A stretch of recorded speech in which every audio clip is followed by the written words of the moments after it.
하나님 감사합니다. 저희들이 하나님의 사랑으로 모였습니다. 한 사람 한 사람 여러 가지 사연을 가지고 모였습니다. 하나님께서 개인마다 가정마다 위로하시고 만나 주시옵소서. 하나님께서 하나님 되심을 각자에게 보여주시옵소서. 예수님 이름으로 기도드리옵나이다. 아멘. 자, 본문으로 들어가기 전에 간단히 몇 가지만 나누겠어요. 여러분 아시다시피 내일 모레가 대선입니다. 그래서 저는 어떤 후보를 지지하거나 어떤 후보를 여러분에게 말씀을 드리려고 하는 게 아니고, 우리가 나라의 지도자를 뽑기 위해서, 물론 여기에는 미리 투표를 하고 오신 분도 계실 거예요. 그죠? 그렇지만 이제 본격적으로 화요일 날 되기 때문에 제가 두 가지만 당부의 말씀을 드리겠습니다.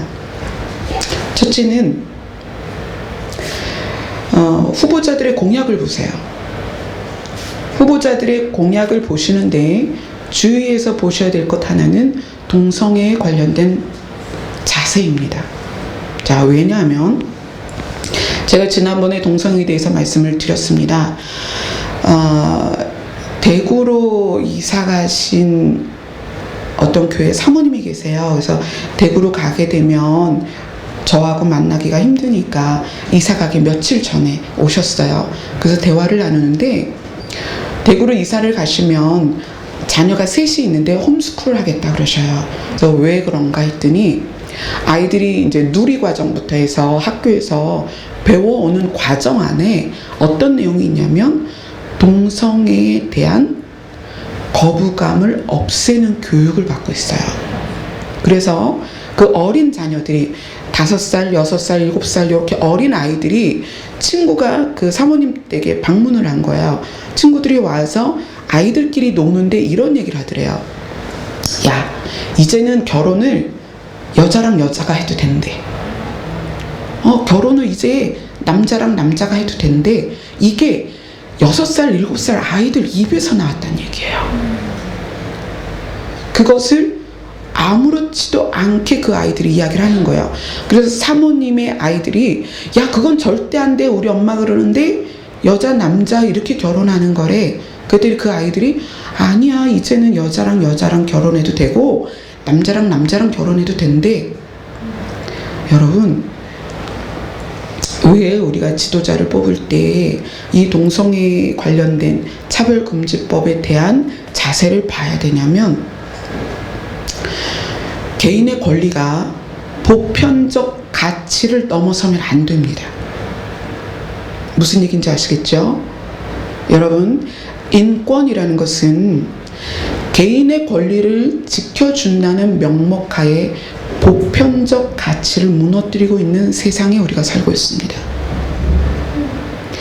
죄라는 것에 대해서, 죄에 대해서 단호함이 없으면 진짜 인권은 사라집니다. 우리가 인권을 지키기 위해서 인권 변호사, 인권 조례법 여러 가지 많이 이야기를 합니다. 그런데 죄에 대한 것을 허용하면서 인권을 세울 수는 없습니다. 상상해 보세요, 여러분들. 아들이 며느리감을 데리고 왔는데 남자야. 딸이 사윗감을 데리고 왔는데 여자야. 어떻게 하시겠어요? 제가 왜 지도자에 대해서 이렇게 이야기를 하냐면, 법이 정해지면 사람의 양심이 변합니다. 법이 정해지면. 이건 무슨 얘기냐면, 예를 들게요. 마리화나가 우리나라에서 합법입니까? 불법입니까? 마리화나는 우리나라에선 불법입니다. 자, 그러면 마리화나가 불법이기 때문에 마리화나를 피는 사람들이 공개적으로 피어요? 숨어서 펴요? 숨어서 핍니다. 뭐냐면, 이게 불법이니까 양심의 가책을 받는 것입니다. 그래서 숨어서 펴요. 자, 그런데 미국에 가면 마리화나가 합법입니다. 그 주가. 그럼 어떻게 해요? 공개적으로 핀다는 얘기예요. 무슨 얘기입니까? 죄에 대하여 법이 제정되면 양심이 변합니다. 사람의 양심이 변해요. 그래서 법을 제정하는 국회의원이나 이런 법의 질서를 지키는 자들에 대한 선거나 투표를 우리가 굉장히 신중하게 해야 합니다. 이거는 여당, 야당을 떠나서 진보, 보수를 떠나서 제가 이야기를 하는 거예요. 이미 여러분 안에 어떤 그 후보자에 대한 결정이 있으실 것입니다. 그러면 그 후보자의 공약을 한번 보세요. 저는 동성애법이 통과가 돼서 군대 안에서 동성애가 인정되고, 여러분 정말 상상할 수도 없는 일이지만 여러분의 자녀가 군대 갔다 와서 동성애자로 살 수 있는 가능성이 열린다는 얘기예요. 그래서 지도자가 동성애에 대해서 단호해야 합니다. 그것에 대한 법이 제정되어서는 안 됩니다. 지금도 서울 한복판에서 퀴어 축제가 매년 진행을 하고 있어요. 왜 그렇습니까? 법을 집행하는 서울시의 최고 관리자가 그것을 합법화했기 때문이에요. 그래서 그들이 그렇게 하는 것에 대해서 두려움이 없습니다. 그것이 불법일 때는 아무도 드러내놓고 하지 않아요. 왜냐하면 법은 우리의 양심을 바꿉니다. 이거 굉장히 중요한 문제예요. 그래서 우리가 선거를 앞두고 내가 지지하는 후보가 동성애에 대해서 어떤 개념을 가지고 있는가, 여러분 반드시 살펴주시기 바랍니다. 자, 그 다음에 북한에 대한 이야기를 한번 해보겠습니다. 북한에 대한 이야기를 왜 해야 되는가? 저희 목사님이 각종 격투기 또 각종 무술의 유단자이셨습니다. 그래서 그거 단수를 쌓으면 목사님 키보다 높을 거예요. 목사님 키가 별로 안 크시잖아요. 그 정도로 격투기를 좋아하셔서 제가 결혼하고 정말 1년은 무협소설을 맨날 읽어주는 걸 듣듯이 남편의 그 화려한 17대 1 이런 이야기, 그걸 막 듣고 살았습니다. 내 남편이 싸움의 정석을 알려주더라고요. 자, 여러분 제가 질문하겠습니다. 부잣집 아들과 가난한 집 아들이 싸우면 누가 이길까요? 네? 부잣집 아들이 이길까요? 센 사람이 이깁니다. 그죠? 자, 그러면 센 사람하고 싸우면 누가 이길까요? 네? 선빵이 이깁니다.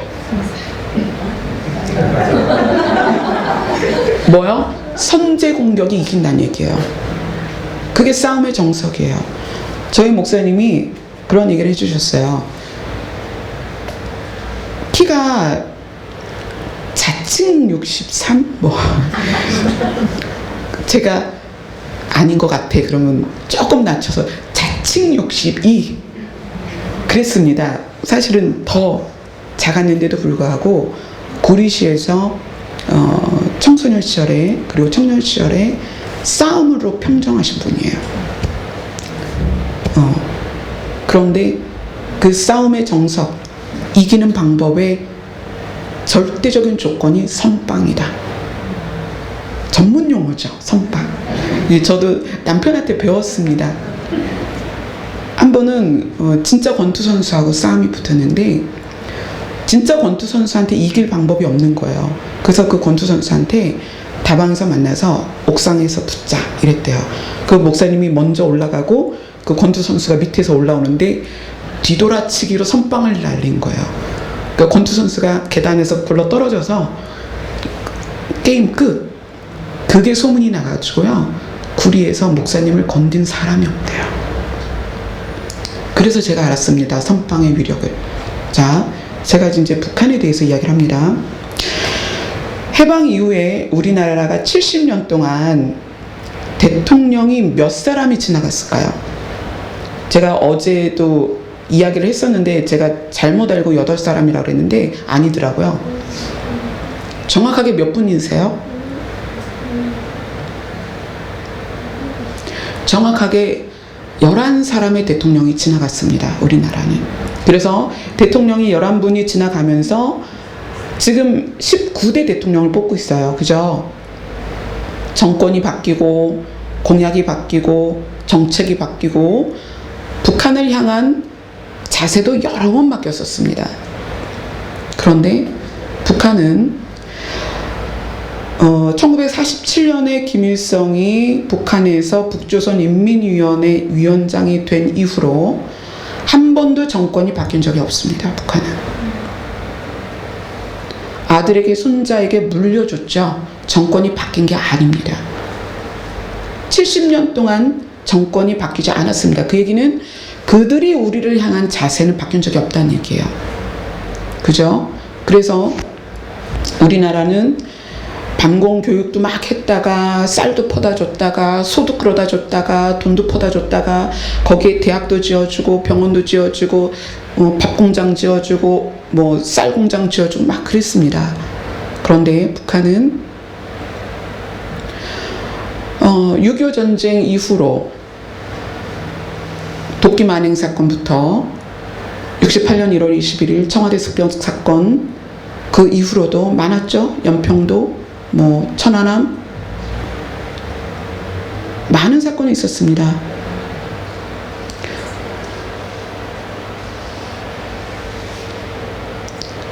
여러분이 세계대전 1차 대전, 2차 대전의 역사를 아실 거예요. 2차 대전이 끝나고 나서 온 세계가 너덜너덜한 상태에서 김일성이 50년에 내려왔습니다. 우리나라를 선빵을 날렸어요. 그런데 본인은 생각하기를 그때만 해도 국력이나 군사력이 북한이 훨씬 셀 때니까 가차없이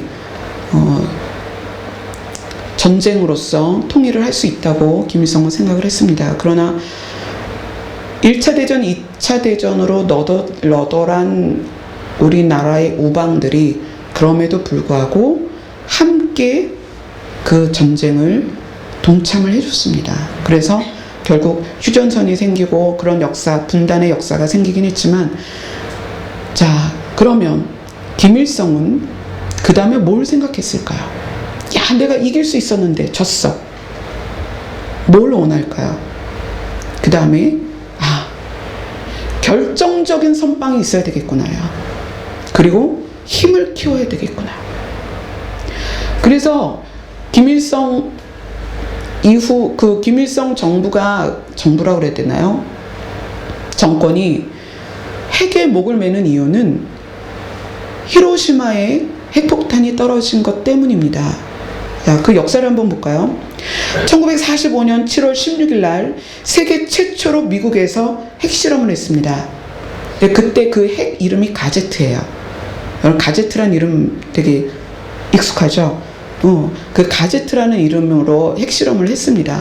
그리고 나서 1945년 8월 6일 날 히로시마에 리틀보이라는 핵폭탄이 터졌습니다. 그리고 8월 9일 날 나가사키에 핀맨이라는 핵폭탄이 터졌습니다. 그리고 2차 대전이 끝났어요. 김일성이 50년의 전쟁을 일으켰다가 3년 내내 지지부지하게, 그리고는 결국 휴전선이 그것이고 다시 없던 일로 됐을 때에 뭘 생각했겠어요? 그거야. 결정적인 한 방을 원했던 거예요. 그래서 70년 동안에 북한은 우리에 대한 자세가 바뀐 적이 없어요. 우리는 꽃 들고 가고 선물 들고 가고 우리 허그하자, 우리 손잡자, 그렇게 했지만 북한은 받을 것 다 받으면서 뭘 만들고 있어요? 무기를 만들고 있다는 거예요. 바뀌지 않았다는 얘기예요. 자, 바뀌지 않은 결정적인 증거를 말씀드리겠습니다. 며칠 전에 러시아의 러시아 신문에 실린 기사입니다. 러시아 제3의 도시 시베리아 노보시비르스크, 참 우리 발음으로는 어려운데 거기서 발간되는 공산주의 청년단 기관지 그 신문에 이런 글이 올렸습니다. 위대한 김일성 동지, 김일성이에요. 위대한 김일성 동지는 영원히 우리와 함께 계신다라는 제목의 찬양 광고가 실렸는데 그 내용이 뭐냐면 김일성 동지는 북한 인민뿐 아니라 전 인류와 민족, 종교를 불문하고 정치, 신앙에 대한 정열적인 감정을 태우고 있다. 김일성 동지가 영원히 우리 가슴 속에 살아있다. 라는 기사를 실었습니다. 왜 김정은이 지금 같은 정세에 이런 신문 기사를 실었을까요? 북한의 정권이 바뀌지 않았고 북한의 사상은 바뀐 적이 없다는 걸 지금 이야기하는 거예요. 무슨 얘기예요? 김정은이 도로 김정일이라는 거예요. 그건 뭐예요? 그러니까 김정은이 도로 김일성으로 가는 이유는 김일성이 가지고 있던 모든 것을 그대로 승계하겠다는 얘기예요. 김일성이 우리를 향한 자세가 김정은이 그대로 가지고 있다는 걸 지금 보여주는 거예요. 그리고 나서 며칠 후에 똑같은 신문에 이런 기사가 실렸습니다. 위인의 이름으로 이름 붙인 꽃이라는 광고를 기재했는데 이건 뭐냐면 1965년에 인도네시아의 한 식물원에서 전 인도네시아 대통령과 김일성이 회담을 한 적이 있었어요. 근데 식물원을 방문을 했는데 난초가 굉장히 아름다운 난초가 있으니까 김일성이 거기에 멈춰서서 그 난초를 바라본 거예요. 그랬더니 인도네시아 그 대통령이 그 난초에 김일성의 이름을 붙여줬습니다. 근데 그 난초를 그 신문에 올리고 위인의 이름으로 이름 붙인 꽃이라고 광고를 기재를 했습니다. 김정은이 지속적으로 김일성을 수면 위로 올려놓는 이유, 그래서 북한에 있는 북한의 동포들에게 자꾸 김일성을 보여주는 이유는 그때 그 정권이 그대로다. 그러니까 너희들이 이 정권에 순종해라 라는 걸 암묵적으로 보여주는 거고요. 우리에게는 너희는 계속 정권이 바뀌지만 우리는 그대로다라는 거예요. 여러분, 북한의 자세를 자세히 아셔야 됩니다. 우리 대한민국 이 한민족이 원래 외세를 또는 다른 나라를 침략하는 나라가 아니에요. 원래 그랬습니다. 5,000년 역사 안에 우리가 먼저 선빵 날린 거 없습니다. 그냥 고구려, 백제, 신라 요 세 나라 안에서는 그랬지만 외부로, 중국으로, 일본으로 우리나라는 그런 나라가 아니에요. 그런데 북한은 왜 선빵을 날리느냐? 왜 무기를 그렇게 백성들에게 밥도 안 주면서 무기를 만드느냐? 소련 공산주의와 중국의 공산주의가 들어왔기 때문에 그래요. 원래 대한민국 국민성은 그렇지 않습니다. 중요한 시점에 우리가 있습니다. 여러분들이 어떤 후보를 지지하는지 저는 알 수 없습니다. 그러나 어떤 후보를 지지하시든지 그 후보의 동성애 관련된 어떤 생각을 가지고 있는지, 그 다음에 북한에 대해서 어떤 생각을 가지고 있는지는 한번 살펴보셨으면 좋겠습니다. 그리고 여러분도 북한의 그 백성들이 아니라 북한 정권에 대한 생각도 여러분 바꾸셔야 됩니다. 그들이 얼마나 잔혹하게 자기의 백성들을 탄압하고 있는지를 보셔야 됩니다. 동영상 하나 띄워주실래요? 동영상이 아니고 사진이 왔는데 이걸 아까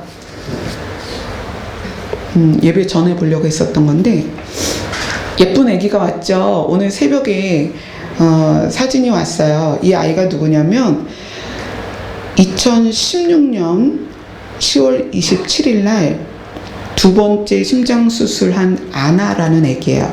우리 늘 토요 중보 기도 때 아나를 위해서 기도하고 있잖아요. 근데 우리 아나가 두 번째 심장 수술을 앞두고 작년에 저희 교회랑 연결이 돼서 우리 아나를 위해서 중보를 계속 했어요. 그리고 10월 27일 날 두 번째 심장 수술을 오전 8시에 들어가서 오후 3시쯤 무사히 마쳤습니다라는 연락을 받고, 그리고 우리 아나 어머니께서 그러시더라고요. 보통 두 번째 이제 재수술 받는 아이들이 병원에 가면 보름에서 30일을 병원에 있는데요.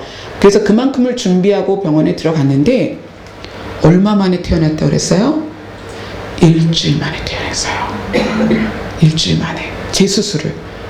그래서 일주일 만에 퇴원하고, 그리고 올 2017년 1월 달에 돌떡 여러분 드신 분 기억나시죠? 예, 아나 어머니께서 돌떡을 보내주셔서 우리가 그 아나 돌떡을 같이 먹었습니다. 근데 사진 더 바꿔주실래요? 또 있어요.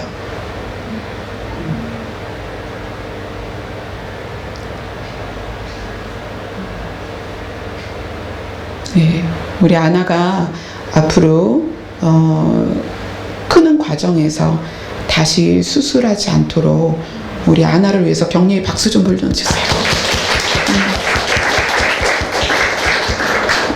마침 어린이 주일인데 연락이 오고 사진을 보내오셔서 너무 반가웠어요. 그래서 여러분하고 여러분들이 같이 아나를 위해서 기도해 주셨기 때문에 사진을 공유하려고 준비를 했습니다. 자, 그러면 오늘 본문으로 갑시다.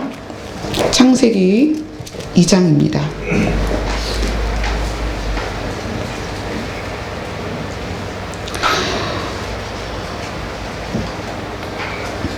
지난주 우리는 소리에 대해서 이야기를 나눴습니다. 소리는 언어 소리가 있고 비언어 소리가 있다. 언어 소리는 의미가 있고 그 의미에 대한 능력이 있다 라고 이야기를 했습니다. 자, 그런데 비언어인 소리도 엄청난 능력이 있습니다. 여러분 병원에 가서 초음파 검진을 해보신 분이 계실 거예요. 그죠? 초음파 검진이 뭐죠? 초음파는 주파수가 20kHz를 넘는 주파수예요. 그래서 그 소리는 우리의 청각으로 못 듣습니다. 우리의 청각은 어떤 범위의 소리만 들어요. 이것보다 넘거나 그것보다 낮은 소리를 우리가 못 듣습니다. 그래서 우리가 못 듣는 소리 중에 하나는 지구가 자전하는 소리예요. 이 큰 지구가 하루에 한 바퀴 돌아요. 그죠? 그런데 그 소리를 우리가 못 듣고 있다는 거예요. 왜죠? 하나님께서 우리의 귀, 청력을 그렇게 만드셨어요. 너무 큰 소리는 못 듣게. 근데 그 초음파가 그런 걸 사용해서 의료기기로도 만들고, 뭐 결석을 파괴할 때도 초음파로 하죠. 또 아기 사진 볼 때 뱃속에 있는 아기 사진을 초음파로 보잖아요. 그러니까 소리를, 음파를 집어넣어서 돌아오는 시간을 영상으로 담은 게 초음파 사진이에요. 소리를 과학적으로 그렇게 사용하고 있습니다. 신기하죠? 돌고래나 나방, 또 박쥐, 걔네들도 초음파를 사용하죠. 근데 하나님께서 소리를 사용하신 일이 비언어인 소리로서 아주 놀라운 일들을 행하셨습니다. 한번 볼까요? 여호수아 6장입니다.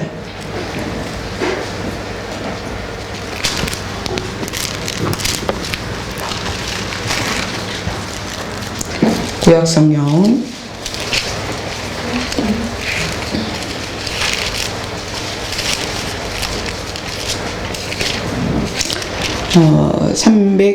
326페이지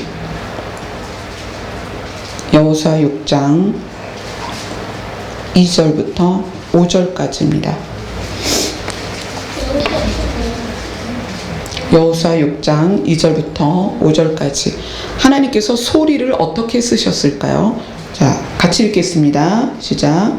여호와께서 여호수아에게 이르시되 보라, 내가 여리고와 그 왕과 용사들을 내 손에 넘겨주었으니 너희 모든 군사는 그 성을 둘러 성 주위를 매일 한 번씩 돌되 엿새 동안을 그리하라. 제사장 7은 7 양강 나팔을 잡고 언약궤 앞에서 나아갈 것이요 7째 날에는 그 성을 7번 돌며 그 제사장들은 나팔을 불 것이며 제사장들이 양강 나팔을 길게 불어 그 나팔 소리가 너희에게 들릴 때에는 백성은 다 큰 소리로 외쳐 부를 것이라. 그리하면 그 성벽이 무너져 내리리니 백성은 각기 앞으로 올라갈지라 하시매. 네, 넘어가서 20절. 백성들이 그렇게 했습니다. 여리고성을 6일 동안은 한 바퀴씩 돌고 7일째에 7바퀴를 돌고 이렇게 했습니다. 20절 같이 읽습니다. 시작. 이에 백성은 외치고 제사장들은 나팔을 불매 백성이 나팔 소리를 들을 때에 크게 소리 질러 외치니 성벽이 무너져 내린지라. 여리고라는 그 든든한 성이 소리에 무너졌다는 거예요. 초음파로 우리 뱃속에 있는 결석을 파괴합니다. 과학적으로도 그게 가능해요. 근데 하나님은 이미 소리로서 성을 무너뜨리는 일을 행하셨다는 거예요. 이것밖에 없느냐? 아니요, 또 있습니다. 사사기로 갑니다. 여호수아 다음에 있어요. 사사기 7장.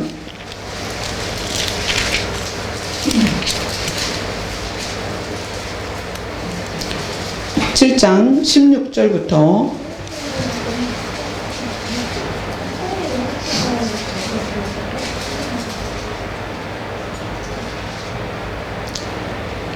21절까지 같이 읽겠습니다. 16절부터 시작. 300명을 세대로 나누어 각 손에 나팔과 빈 항아리를 들리고 항아리 안에는 횃불을 감추게 하고 그들에게 이르되 너희는 나만 보고 내가 하는 대로 하되 내가 그 진영 근처에 이르러서 내가 하는 대로 너희도 그리하여 나와 나를 따르는 자가 다 나팔을 불거든 너희도 모든 진영 주위에서 나팔을 불며 이르기를 여호와를 위하라 기드온을 위하라 하라 하니라. 기드온과 그와 함께한 100명이 이경초의 진영 근처에 이른즉 바로 파수꾼들을 교대한 때라. 그들이 나팔을 불며 손에 가졌던 항아리를 부수니라.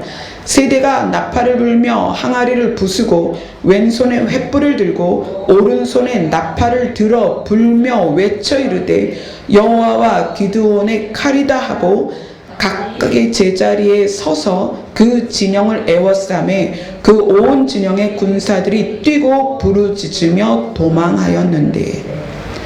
이게 그 유명한 기드온과 300용사의 전쟁 모습이었습니다. 뭐였어요? 나팔, 항아리, 이것뿐이었습니다. 이 300명이 싸운 군사의 수가 어땠냐면 우리 지금 읽은 부분의 12절을 한번 보세요. 12절 같이 읽겠습니다. 시작. 미디안과 아말렉과 동방의 모든 사람들이 골짜기에 누웠는데 메뚜기의 많은 수와 같고 그들의 낙타의 수가 많아 해변의 모래가 많음 같은지라. 300명이 나팔을 불고 항아리를 부시면서 소리를 질렀는데 얼마나 많으냐면 메뚜기같이 많은 수의 적군이 지네끼리 싸우다가 도망갔다는 얘기예요. 이게 그 유명한 300용사 이야기입니다. 칼을 쓰지 않았어요. 무엇만 있었다? 나팔과 항아리만 있었다는 얘기예요. 이것이 성경적으로 하나님이 소리를 사용하여 대적을 이기신 역사적인 사건입니다. 소리에 이런 어마어마한 능력이 있어요. 그런데 오늘 본문은 창세기에서 아담이 그 소리를 가지고 무엇을 했는가?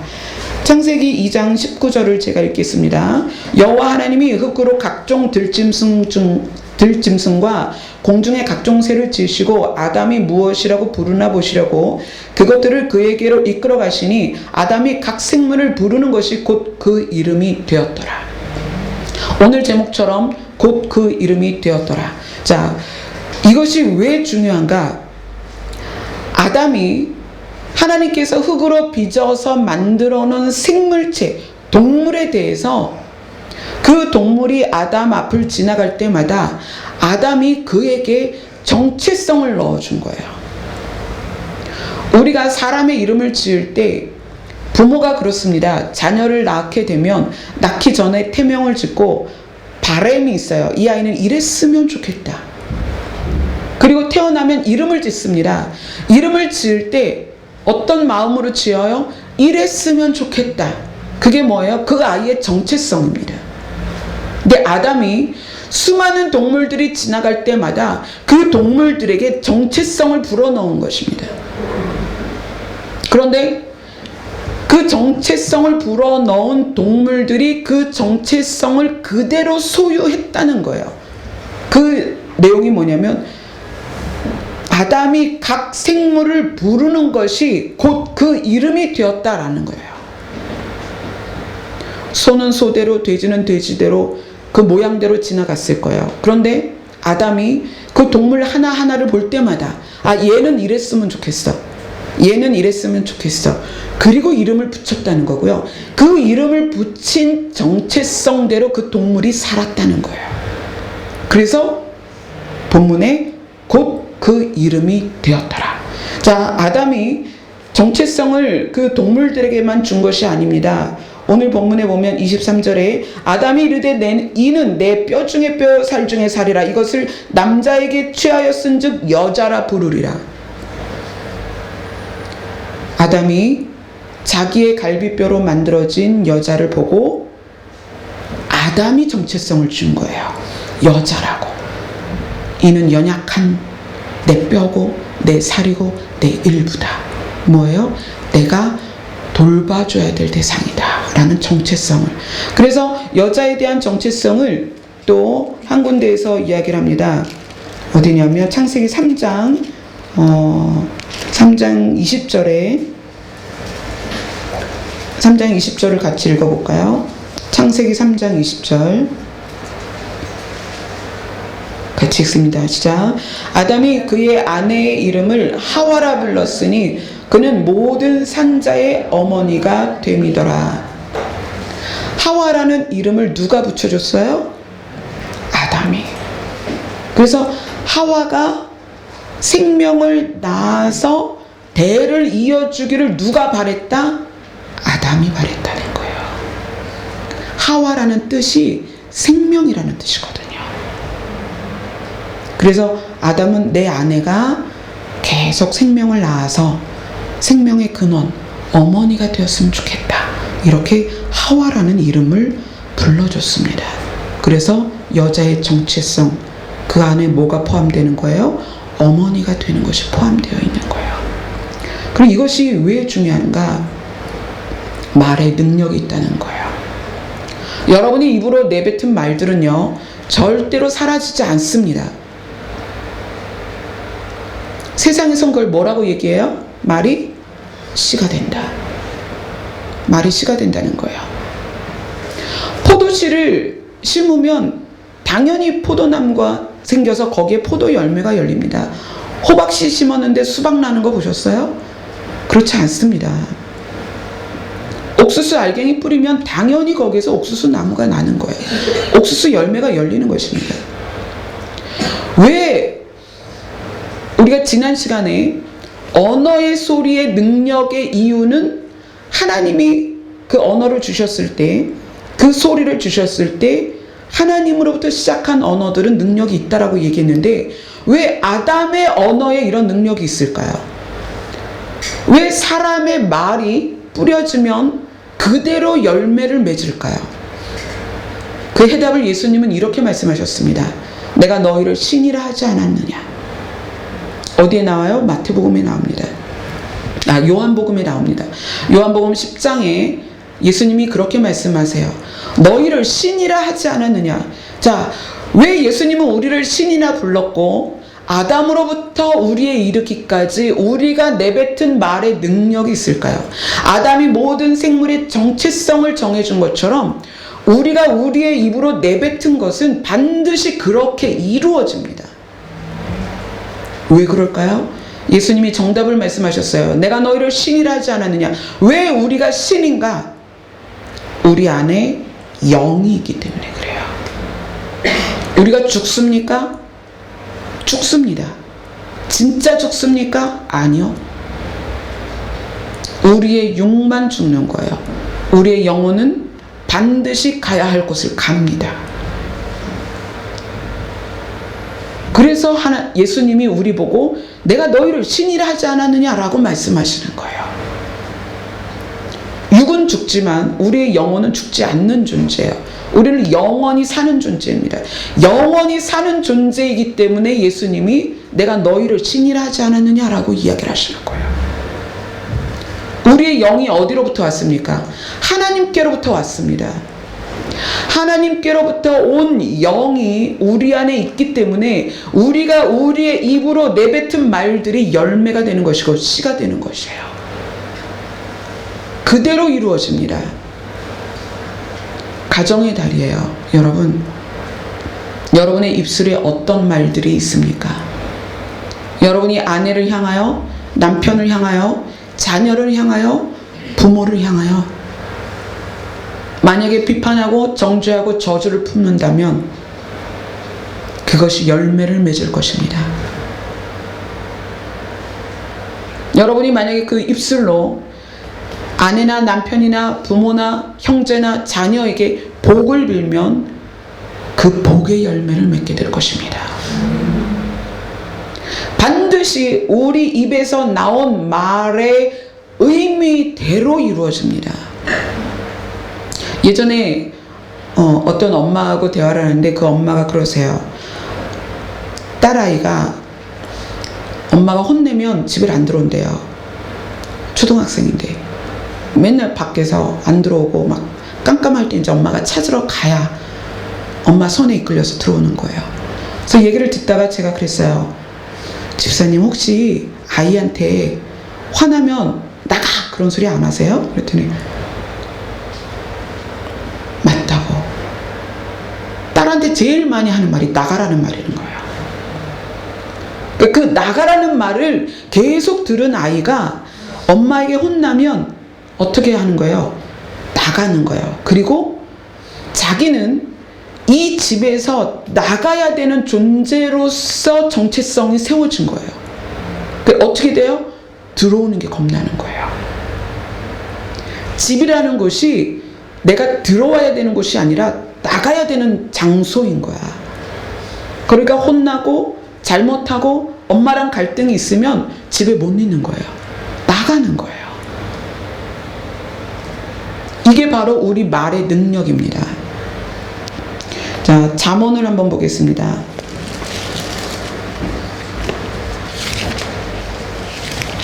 잠언 18장 구약성경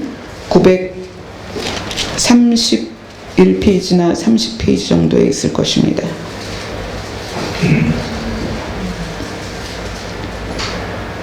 잠언 18장 21절입니다.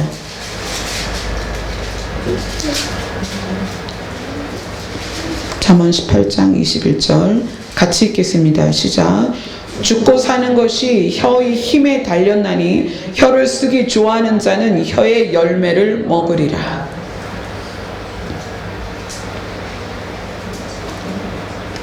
이 한 구절로 여러분이 이제부터 내가 말을 할 때마다 생각을 하시길 원합니다.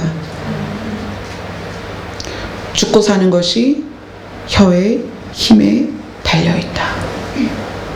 내가 무엇을 말하냐에 따라서 내 아내가 행복할 수도 있고 불행할 수 있습니다. 내가 무엇을 말하냐에 따라서 내 남편이 죽고 싶을 수도 있고 살고 싶을 수 있다는 얘기예요. 내가 무엇을 말하냐에 따라서 내 자녀가 집을 나갈 수도 있고 부모의 품에 있을 수 있다는 얘기예요. 내가 무엇을 말하느냐에 따라서 내 부모가 행복할 수도 있고 불행할 수도 있다는 거예요. 이게 바로 우리 혀의 능력입니다. 우리에게 이 언어의 능력이 왜 있느냐?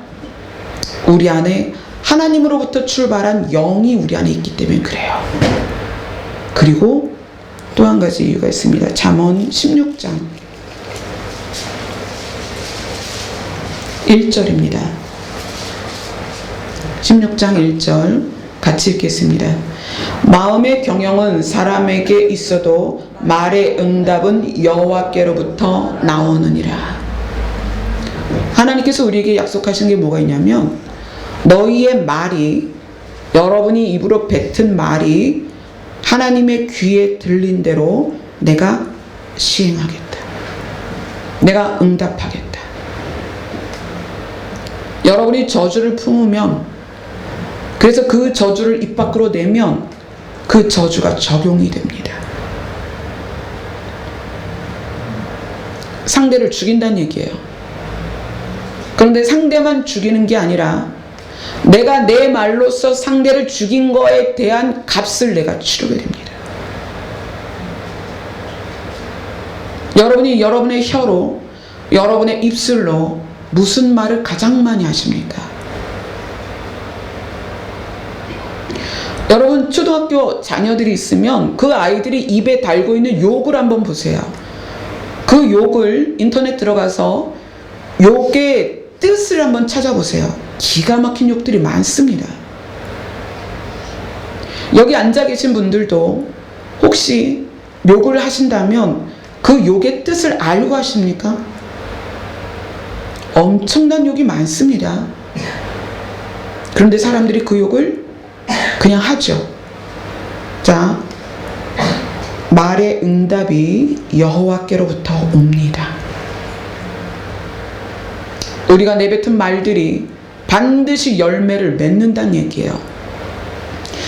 우리 아이가 고등학교 때 그 락앤락 통에다가 밥을 이제 담아오라는 숙제가 있었어요. 그래서 밥을 담아줬어요. 야, 뭘 하려고 밥을 이렇게 담아가니? 그랬더니 실험을 한다는 거예요.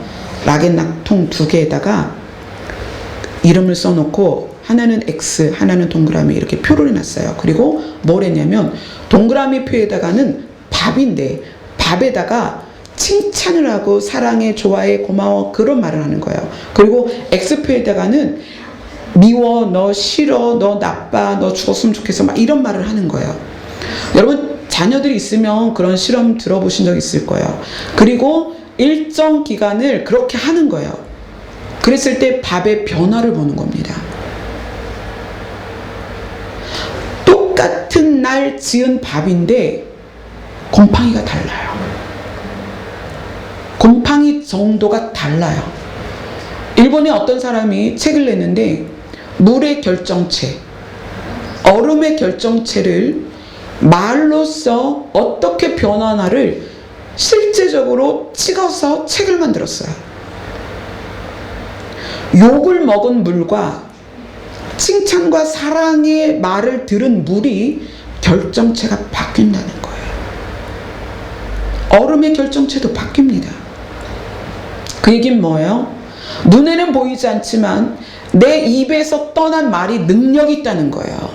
여러분, 아무것도 아닌 나팔 소리와 항아리 소리로도 300명이 수많은 군사들을 이겼습니다. 나팔 소리와 함성 소리로 여리고성이 무너졌다는 얘기예요. 이게 실제로 예전에 이런 일이 있었습니다. 외국에서 백화점을 오픈하는데 이 백화점 오픈을 하면서 오케스트라를 불렀어요.